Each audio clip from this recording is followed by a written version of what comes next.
vieni otriem. Un tur bija, un kurš uzsauc kaut ko briesmīgāk? Mūsu uzsauc, es nezinu, vai tas bija šņābis vai kaut kas tāds, kur iekšā bija olas zeltanovs. Un tāds šots. Un tad mamiņš tāds bulbū.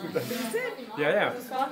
Nu tāds, kaut kā, un tur bija kaut kas asas, kaut kas tabasko, laikam, tāds. Vai? Nē, es ar olu gan nevarēju. Tas likās, ka viss tas vakars sāk šūpoties. Šitas ir Tallinās, ko nekad nevajag uzķerties. Kad atbrauc Tallinā, viņam ir tāds viens bārs, kurā tradicionāli jāiedzer viens šots. Igauniski saucās Milimarikas.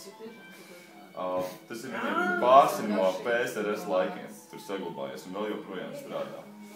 Bet, tas šots pats par sevi ir vienkārši drausmīgs. Otru reizi viņu neviens nedzer. Viņš ir vienkārši ar tabasko šņabis.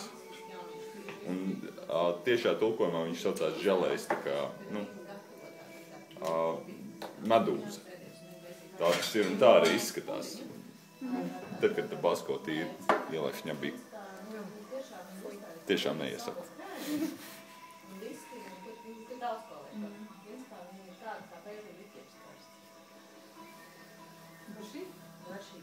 Jo, teiksim, šitie te mēdz būt arī krietni lielāk, teiksim, tie profesionāli mēdz būt kārtīgi gāzes bunduls apakšana. Gāzes kakla. Tad redz, teiksim, ja tev jānodedzina 12, tas ir diezgan garlaicīgi. Ja tev masveidā jātais, varbūt ir jāiet lielāk paņem. Ja, teiksim, tev vajag pāris uz tās, paršies, vai jāiciņš kaut.